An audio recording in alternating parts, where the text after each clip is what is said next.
من النادر أن تقوم بعملية استكشافية ضخمة تحت الماء. قد يرى الغواصون العشرات منها في الرحلة الواحدة.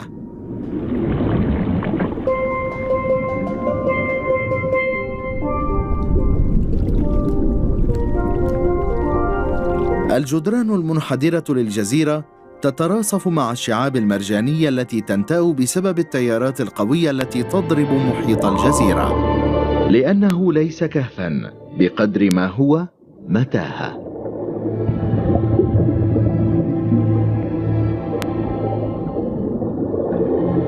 على مسافة 200 متر من فوهة المغارة، وسط أنفاق ملتوية ونهايات مسدودة لا تحصى، يكشف سرها المروع. الأخطبوط المقلد ماهر بما يكفي بحيث يرتجل ليطابق محيطه أيا كان. يمكنه تقليد الكائنات الأخرى كأفاعي البحر لإبعاد الحيوانات المفترسة المحتملة. يبدو أن جميع أشكال الحياة هنا تحاول جاهدة أن تبدو مثل كائن أو شيء آخر. تثبت مروج أعشاب البحر القاع الرملي، وتلتقط طاقة الشمس، فتؤمن الطعام والملاذ للمخلوقات التي تعيش بين أوراقها.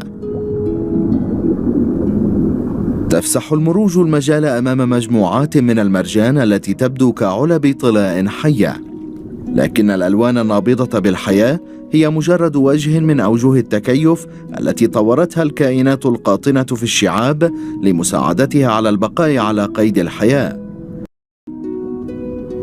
شاهد كيف يقوم هذا الصياد بالغوص إلى أعماق البحر ثم يقوم باصطياد الأسماك. إنها تقنية رائعة حقا. يعتبر الغوص الحر من أجمل الهوايات التي يمارسها الشباب في هذا الزمان، لكن ما تشاهده في هذا الفيديو هي تقنية رائعة جدا. إنها تبدو كأنها بدائية، لكنها مصممة فقط لصيد بعض الأسماك الصغيرة أو الأسماك متوسطة الحجم، وفي النهاية قام باصطياد هذا العدد الهائل من الأسماك. يبدو أنه ممتن لذلك.